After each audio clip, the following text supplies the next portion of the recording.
Why does Donald Trump listen to war criminals, and who will be destroyed by the White House tariff hurricane? This and other topics we will discuss right now. My name is Irina Uzlova, and today with us, as usual, Yuri Rashkin, host of YouTube channel Rashkin Report and local elected official in Wisconsin. Yuri, hello, glad to see you. Thank you for joining. Thank you. Thank you for inviting me. I think it's an amazing reality we get to live in where, I guess I'm just glad that I am not heavily involved in stock market activity. I can just, relax and we can discuss it, just you and I and a few of our listeners. Unpredictable reality, magic things we see around us. I was very angry today and disturbed about a visiting of Putin's special representative Kirill Dmitriev. He was in the United States, sanctions were lifted, he was allowed on Fox News, big channel, where he spouted a bunch of Russian narratives and accused Ukraine really of violating the ceasefire. Why was he allowed in, and what could be agreed on between Kirill Dmitriev and Steve Witkoff, Trump's special envoy? How will his visit affect the rapprochement between the United States and Russia? And that's part of the reason that I feel there's a smile on my face when we're discussing these very grim things, is because it's almost seems laughable or ridiculous that we would be having these conversations about having an envoy from Putin, essentially, at the White House, and working on how to get Russia free of sanctions. And that is very clear because we see that Mr. Dmitriev's expertise has to do with managing finances, and that's what the problem for Russia is right now, is finances and sanctions. That on one hand, Russia and Russians can say that they don't mean anything, but on the other hand, it's a terrible burden for the country. And part of the reason that supposedly perhaps Donald Trump did not levy tariffs against Russia. I mean, there's hardly any business, although I guess $2-3 billion of goods and services were still discovered that could be levied some tariffs against, unlike those penguins in unoccupied islands, uninhabited islands that got tariffs. Russia did not.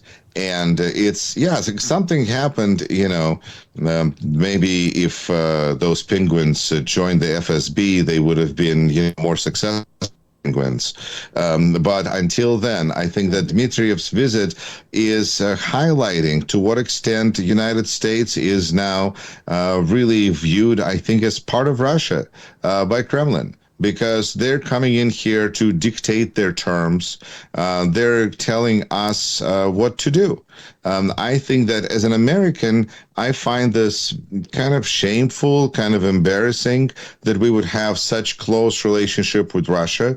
But at the same time, it is a reality that must be acknowledged. I think that there's a lot of potential business deals that Mr. Dmitriev can be promoting, why Russia is there to practically replace Europe, because Europe seems to be such a bad ally for the United States. But Russia is ready. Russia has resources to provide in Siberia, all over the place. And of course, towers, Trump towers can be built anywhere and everywhere.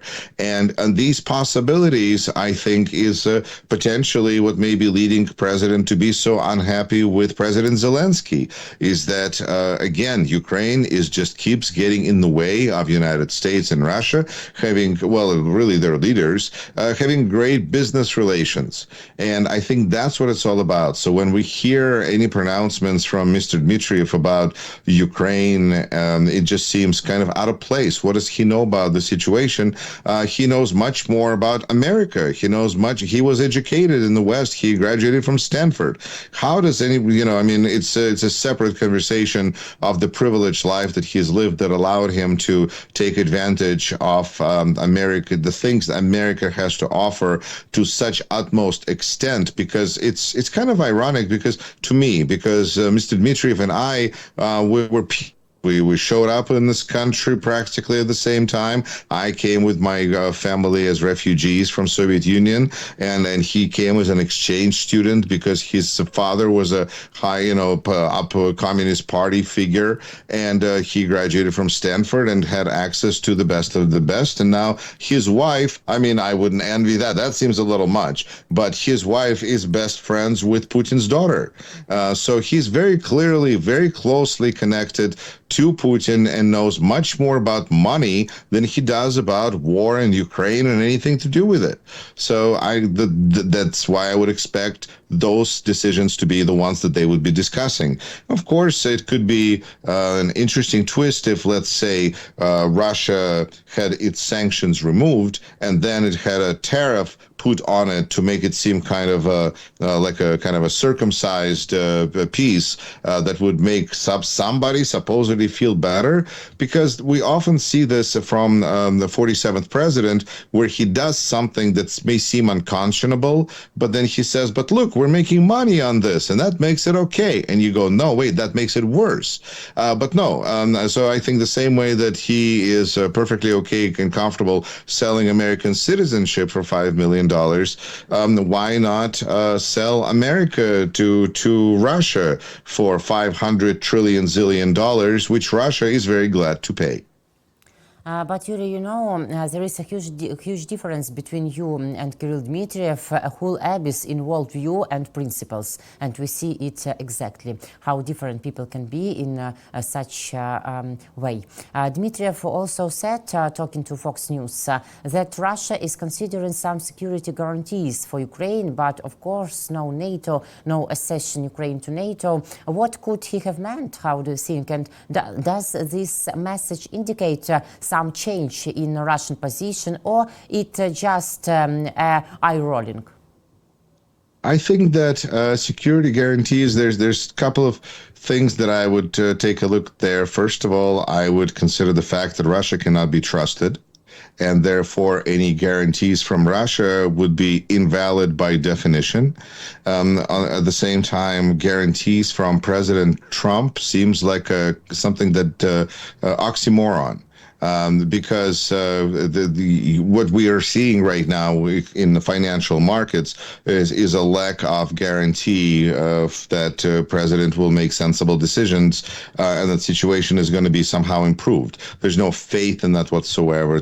Once trust is lost, it's hard to gain that back, and security guarantees have to be based on trust. It is remarkable that Ukraine would in the first place expect security guarantees from the United States after what happened with Budapest Memorandum, where Ukraine surrendered nuclear weapons in exchange for somehow thinking that the United States will therefore protect it against Russia, while that wasn't necessarily what was in the agreement itself. And now we can speak like Representative Don Bacon, who I still salute for his bravery for even speaking out on the issue in the first place, but he still says that we have a moral obligation to help Ukraine. Ukrainians, I don't think, feel that the obligation is moral. I think that they feel that it's pretty legal bound and binding.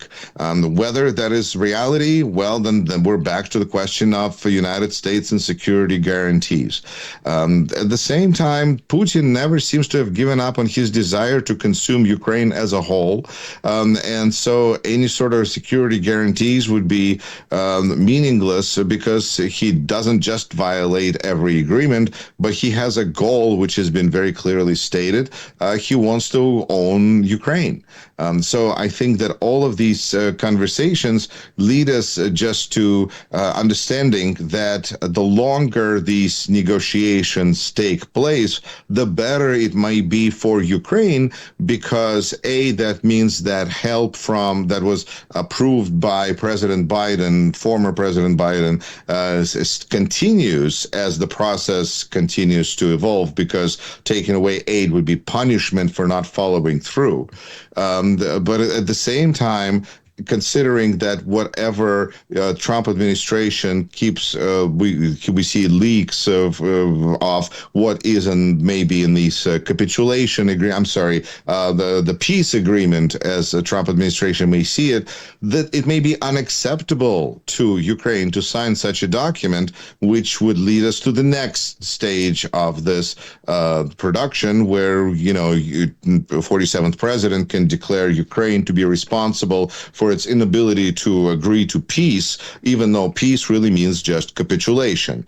And if Ukraine can work around that, that would be a pretty impressive fit of Ukrainian diplomacy. But at the same time, it was able to accomplish that feat by getting the United States to restore military aid and not the security, but the information intelligence aid that provides crucial information for Ukrainian troops. So it is possible. It is possible to negotiate with Trump. It is possible to extend time. It is also possible to understand that right now, with what's going on in the United States, 47th president may feel himself in a weakened position, because he doesn't have quite the leverage of a strong country, strong economy, strong whatever, although in his mind, as long as he's associated with it, then they're strong, and if he's not part of it, then it's weak. But again, Trump realism versus reality could be two different things, and then they clash into each other. And even if 47th president doesn't realize that his leverage has decreased, I think those that are negotiating with America, with the United States, with this administration, understand that American leverage is decreasing. I think every hour, every minute that stock market is open, because it has only one direction to go right now, and that's down.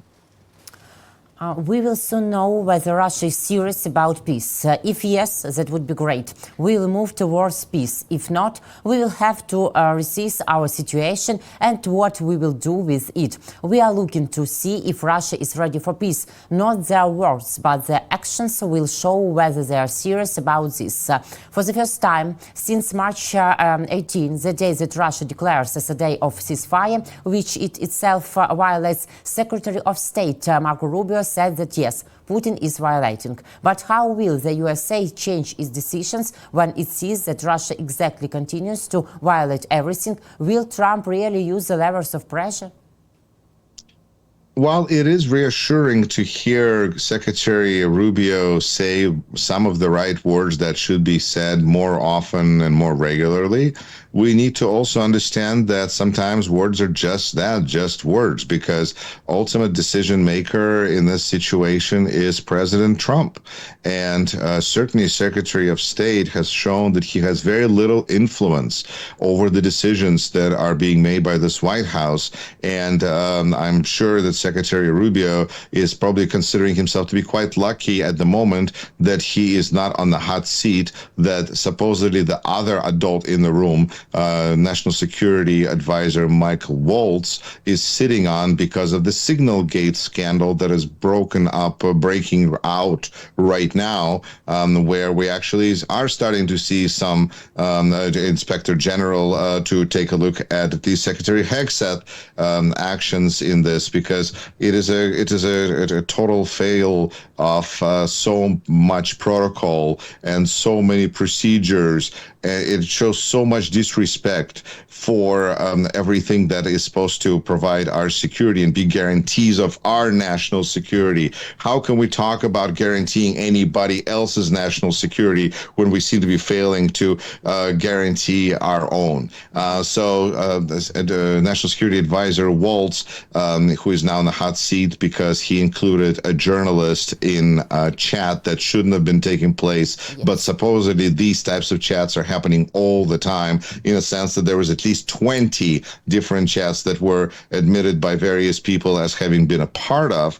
It means that there's one person that's more or less likely to be the next one out the door. And the only thing that it prevented, the main thing that upset Donald Trump is that that Mr. Waltz had journalist's phone number in his phone, And the only thing that is preventing firing of this national security advisor at this point that's been clearly caught in disloyalty. I mean, next thing he'll have, anyway. The other thing that's preventing this right now for the firing, I feel, is that would makes the administration seem weak.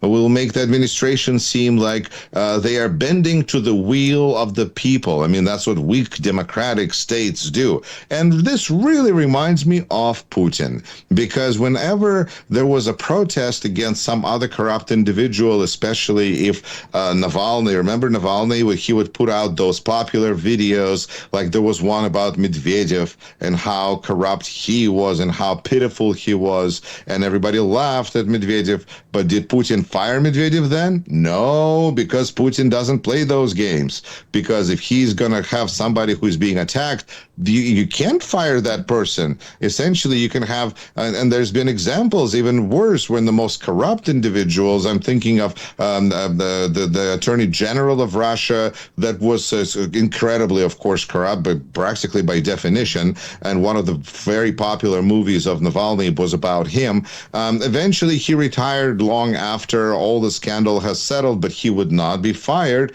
when the scandal broke out. So I feel like that's part of what we're seeing with Mr. Waltz right now. And Secretary Rubio, well, he says the right words, and he knows that he's going to swallow those right words, and he knows that he's got a very difficult and painful job, because never mind that he has to grovel before Russians, but he now has to explain and point a finger and wag the finger at Europeans, at Western Europeans, who have historically always been America's allies. And now he has to show them the finger as he is being as friendly as he can be with the Russians. I wonder how his Cuban heritage feels about, all of this really sad development for, I feel like, the entire Rubio family. But what do I know? I mean, he's a Secretary of State. That's all that matters, right?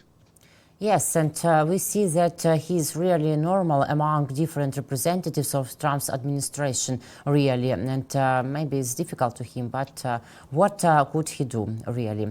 But Donald Trump mentioned about Europe too. Yesterday on his Air Force One plane, he told that Europe failed to cope with Putin, but I can. Donald Trump is confident, as always we see. The American president said that he is striving for a speedy end to the war because again and again, thousands of people are dying every week. According to Trump, there are all the prerequisites for this, the readiness of both Putin and Zelensky to make a deal. What deal is he talking about if Putin is violating everything and every time and everywhere? And when might the next phone, how do you see, call between Trump and Putin take place? Because information about it on this matter varies. I think that it's important to always remember that a guiding star for the 47th President of the United States is good relations with Vladimir Putin. And that really helps to identify, if we take that as a constant, then I think everything else starts to line up quite well and consistently. For instance, it's very important for Vladimir Putin that to have all the world leaders gathered around him on Red Square on May 9th. It may not resonate so much as an issue of importance with us here in the United States, because May 9th, I mean, okay, because it's not the end of World War II, it's not the end of war in Europe, it's just a date that Soviet Union picked. It's their own holiday that Russia inherited from Soviet Union. So it doesn't mean very much for us here. But for Vladimir Putin, this is an extremely important gesture to see a Chinese leader there and Donald Trump there. And it seems like it's so important, as if they're going to divide the fate of the world there at that meeting. And it's as so important as if a 47th President of the United States cannot miss being there and miss the opportunity of being at this division of the cake that is the world that is going to be divided there. And apparently, it seems like you could do it over Zoom, right? No, you need to be there in person. And it almost feels like Vladimir Putin is the one who says promise to Donald Trump that, Donald, if you want to make it to the May 9th to Red Square, you need to get this Ukraine thing wrapped up, because that's how it is. Because I can't be friends with you until this Ukraine thing is finished. And you have to finish, because, Donald, you say you own Ukraine. You say that this is yours. Well, then get them to sign the capitulation, peace, whatever you want to call it. And I think that this is a big challenge, because as I think about it, as I watch this, it starts to puzzle me. Why is Donald Trump so concerned about carnage when he's ordinarily not that concerned about carnage? I mean, there's plenty of other carnage he's okay with, but this carnage is too much. That's good to know, I guess, but I'm a little suspicious. And it almost seems like for his base, it really all that they would just ask is if we would stop spending money on Ukraine, because that's really the problem, right? We're isolationists now in the United States, so we just don't want to spend money there. That's it. But it seems like that's not enough. It seems like Donald Trump is very much interested in ending the war as quickly as possible, even temporarily. And it makes me feel like those are the terms that were set to him from Moscow, and this is what he's trying to fulfill. Now, this brings us to a fundamental question. Is Donald Trump really just a bad at being a president? Or is he doing this because he's got a different agenda where he's trying to help another state? And I think that the situation is such that admitting that our president may be actively working to help a leader of another country is just embarrassing. It's shameful. It's hard to understand. It's hard to internalize. But reality remains what we're seeing, and it's just one piece that makes all the rest of the puzzle make sense. It's almost like a difference between a flat Earth and a round planet. We didn't shift to thinking that Earth was round because we had a vote and decided that we like the shape better. We decided that we're going to that when people thought that Earth was flat, astronomy didn't really work. Nothing lined up right. But when we figured out that Earth revolves around sun, then all of a sudden everything started making sense. By the same logic, if we just understand and accept that Donald Trump revolves around Vladimir Putin, then I think a lot of things will make sense, and then it makes it a little difficult to appreciate the words of different politicians that seem a little confusing at times. But if we understand that Donald Trump wants to have good relations with Vladimir Putin, then everything else just starts to make sense. And that the date of 9th of May, I think, is very interesting. I think the date of 20th of April that is being tossed around is very interesting, not because it's 420 Blazed, but because it's, frankly, it's Hitler's birthday. So there's just a variety of things about this that don't smell real good, don't pass the smell test. But it is ultimately a responsibility of Vladimir Zelensky to decide what he feels he and his diplomats and his foreign advisory team can do to help his country. Frankly, I am a little envious because, for better or for worse, clearly don't always agree with Vladimir Zelensky, but I'm envious of a country whose president is actively working for it instead of against it. Sometimes it seems to me that pink ponies live in Trump's head, or maybe dark black ponies, or maybe only desire to be a dictator like Putin, Kim Jong-un, and the same. There is a desire to create his own reality, where he feels that surely because, these things are true, then the following is also true. And he creates these kind of false axioms in his mind all the time. But as we're seeing right now with a stock market that is capitulating faster than Ukraine by far, that sometimes his actions do not lead to consequences that he can even control. I think that this is reality versus realism of Donald Trump. They want things to happen a certain way. They try to push certain visions at people. And at the same time, with the understanding that Donald Trump himself can change his point of view at any time. And he is not bound by any assumptions, logic, anything. He can just change his point of view, but it is the job of his followers to, as they said in Russia, to waver along with the party line. And it's a big challenge, and I think Donald Trump presents a very interesting challenge for Republican Party, for everybody, as we observe this with that Soviet experience in the background.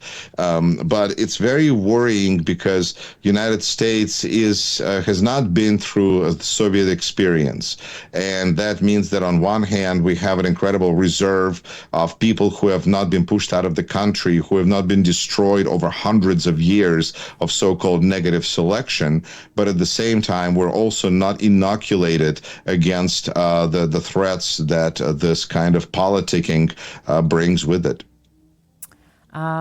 Tariffs, hurricane, what do Americans think about Trump's tariff hurricane, and do they understand and Donald Trump administration for first that it will hit them first and it can hit United States? Why did Trump do all this? And you mentioned about the fact that Donald Trump didn't impose tariffs on Russia. Why? I think those are very legitimate questions that everybody's asking right now, and there's going to be nationwide protests all over United States on Saturday in the small town where I live, and also in big cities. And we're on some level, we're kind of beyond everybody getting on the bus and going to Washington D.C., although there will be people who will do that too. But there's going to be protests in towns big and small because the dissatisfaction with the administration of Donald Trump and Elon Musk is growing every day, because there's new people that are joining this protest movement. Because first you have people who are joining it because of the principle, because what was being proposed was wrong. But very quickly, I feel the protests grew as more and more people were affected.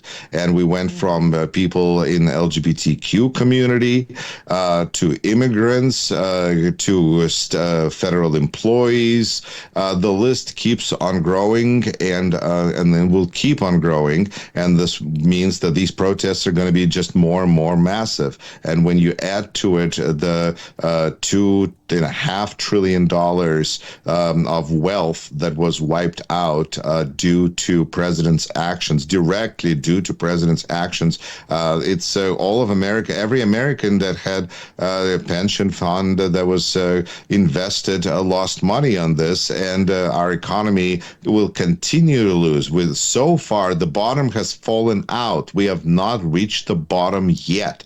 We have just stepped over the edge and are now going to go down, down, down to see at what point we're going to go up. The simplest thing to do would be to cancel everything that just happened, but we know that's not likely to happen, simply because that might seem like a defeat to some people, which in a way it would be, because this was a terrible, terrible idea. But more than likely, we're going to be going further down this path.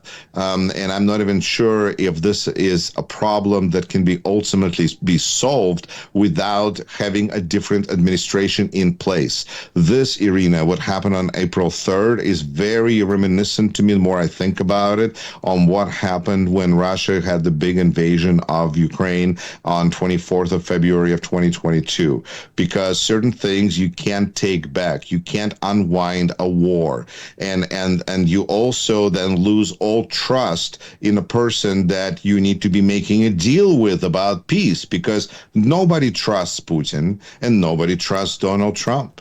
And I think that there's some interesting parallels there that we will, I guess, continue to discuss how this situation will evolve.